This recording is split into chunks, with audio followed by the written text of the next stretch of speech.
If WNBA playoffs started now, who would Caitlin Clark and Fever face? The WNBA playoffs are rapidly approaching, with just 2 days of regular season games left. Teams seeded NOS 1 to 4 will host the first round, but just how those teams settle in the standings is still up in the air.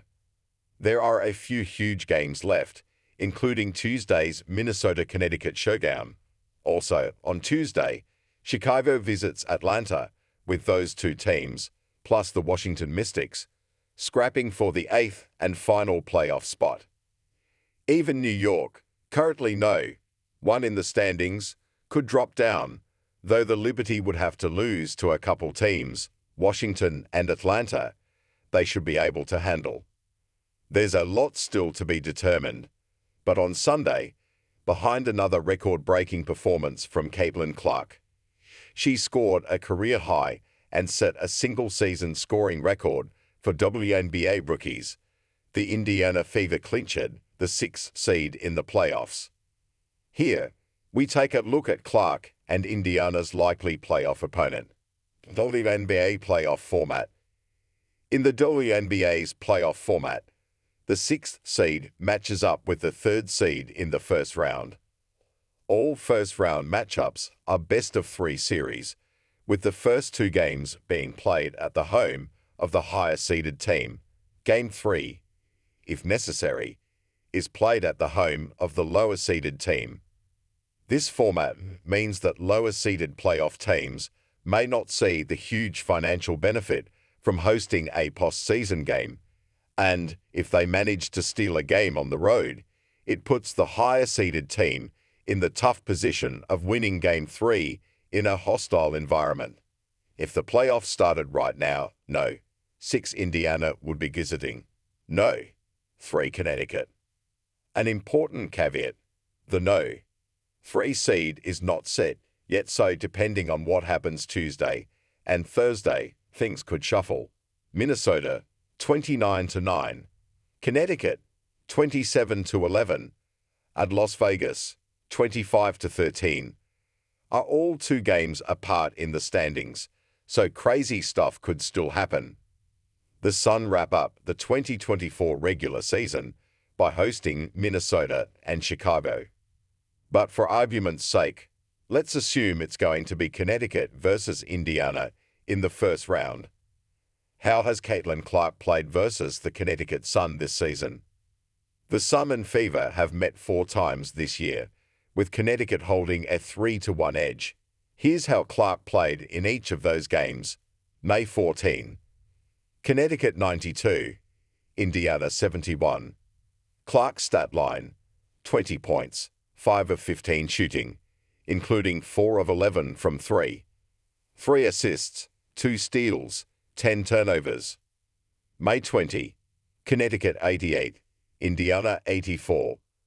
Clark's stat line, 17 points, 5 of 11 shooting, including 3 of 7 from 3. 3 rebounds, 5 assists, 2 blocks, 5 turnovers. June 10, Connecticut 89, Indiana 72.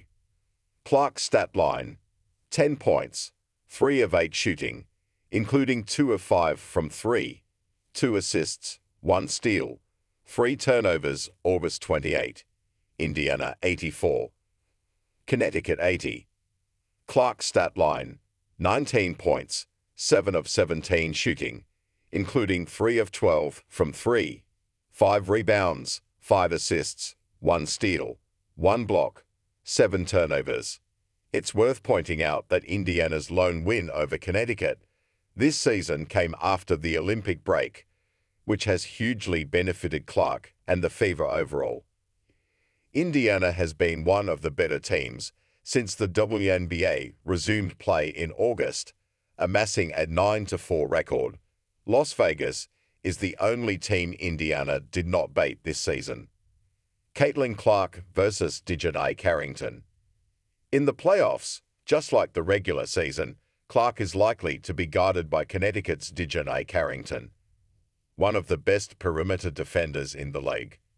Just 5'11", Carrington is a superior athlete, It runs in the family, as her brother played 8 seasons in the NFL. With long arms and quick feet, who loves physical play. She and Clark have developed something of a rivalry this season, as Carrington has repeatedly complained to officials about Clark's whining about foul calls. Regardless, it's clear Carrington knows how to defend Clark, as the favorite to win Rookie of the Year has averaged just 39%, 20 of 51, shooting versus the Sun in 4 matchups, and shot just 34%, 12 of 35, from 3. Also, while Carrington has downplayed their individual matchup, it's obvious Carrington takes pride in frustrating whoever she's guiding and pressuring them into mistakes and rush shots. The Sun boast the best defensive rating in the league and have a bunch of players with long wingspans who can harass Clark and Indiana's other guards.